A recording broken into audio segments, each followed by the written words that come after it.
Welcome to the Slop Farm. Enjoy the video. You start by choosing a model.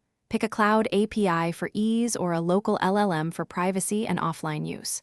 Once decided, get your API key, create a Python 3.10+ virtual environment, and pip install the SDKs. Next, define 5 to 10 core intents and write sample prompts with expected responses so the assistant has a clear purpose.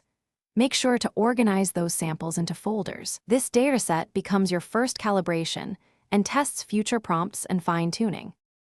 Once the basics are in place, design a simple pipeline.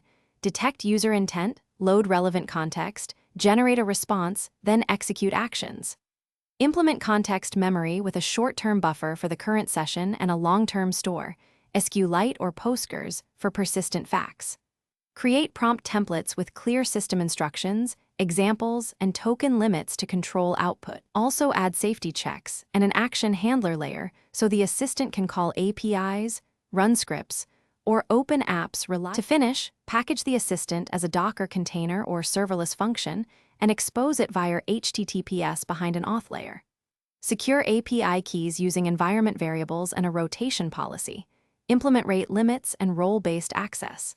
Test end-to-end with real user scenarios and add logging and telemetry so you can track failures and performance.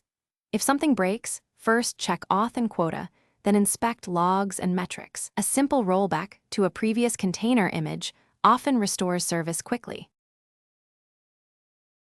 Thanks for watching. Consider subscribing if we helped you today.